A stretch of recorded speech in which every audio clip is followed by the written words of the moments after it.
మీ నక్షత్రం మీ ఆరాధనా దైవం. అందరికీ నమస్కారం.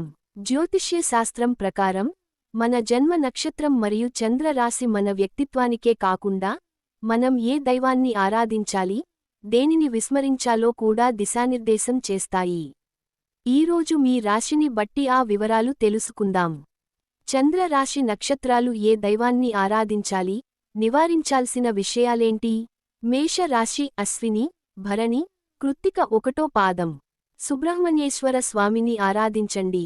ఆవేశం, తొందరపాటు నిర్ణయాలు తగ్గించుకోండి. వృషభ రాశి కృత్తిక 2, 3, 4 పాదాలు, రోహిణి, మృగశిర 1, 2 పాదాలు. మహాలక్ష్మి, దుర్గాదేవిని ఆరాధించండి. విలాసాలకు అతిగా ఖర్చు చేయడం నివారించండి.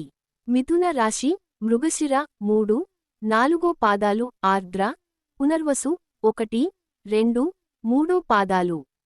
విష్ణుమూర్తి, బుధుడు ఆరాధించండి. అబద్ధాలు, అస్పష్టమైన కమ్యూనికేషన్ నివారించండి. కర్కాటక రాశి పునర్వసు 4వ పాదం, పుష్యమి, ఆశ్లేష. పార్వతీదేవి, శివుడు ఆరాధించాల్సిన దైవాలు. అతిగా భావోద్వేగాలకు లోనవ్వడం తగ్గించండి.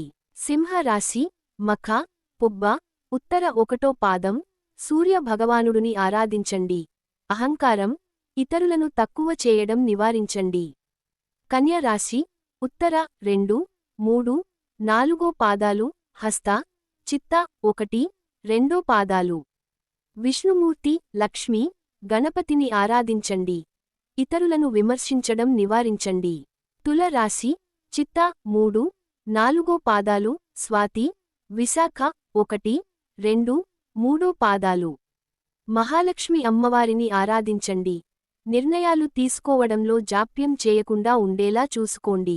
వృశ్చిక రాశి విశాఖ 4వ పాదం, అనురాధ, జ్యేష్ఠ. సుబ్రహ్మణ్యేశ్వర స్వామిని ఆరాధించండి. ప్రతీకార భావం తగ్గించండి. ధను రాశి మూల, పూర్వాషాఢ, ఉత్తరాషాఢ్ 1వ పాదం. దత్తాత్రేయుడు, సాయిబాబాని ఆరాధించండి. అతి విశ్వాసం తగ్గించండి. మకర రాశి ఉత్తరాషాఢ 2, 3, 4 పాదాలు, శ్రవణం, ధనిష్ఠ 1, 2 పాదాలు. శనిదేవుడు, ఆంజనేయ స్వామిని ఆరాధించండి. సోమరితనం, క్రమశిక్షణ తప్పడం నివారించండి. కుంభరాశి ధనిష్ఠ 3, 4 పాదాలు, శతభిషం, పూర్వాభాద్ర 1, 2, 3 పాదాలు. శనిదేవుడు, ఆంజనేయ స్వామిని ఆరాధించండి. ఒంటరితనం, ప్రతికూల ఆలోచనలు మానుకోండి. మీన రాశి పూర్వాభాద్ర 4వ పాదం, ఉత్తరాభాద్ర, రేవతి. విష్ణుమూర్తిని ఆరాధించండి. అతిగా కలలు కనడం, వాస్తవికతను మర్చిపోవడం చేయకండి.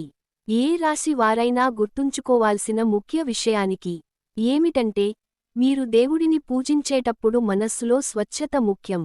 ఏ దైవాన్ని ఆరాధించినా వారానికి ఒకరోజు ఉపవాసం లేదా శ్రద్ధతో పారాయణం చేయడం మంచిది. మీ జన్మ నక్షత్రం రోజున ఆ దైవానికి అభిషేకం లేదా అర్చన చేయడం వల్ల విశేష ఫలితాలు ఉంటాయి. మీ నక్షత్రం ఆధారంగా మీ జీవితంలో సానుకూల మార్పులు చేసుకోవడానికి ఈ సూచనలు పాటించండి. మరిన్ని ఆధ్యాత్మిక విషయాల కోసం మా ఛానల్ని ఫాలో అవ్వండి. ధన్యవాదాలు.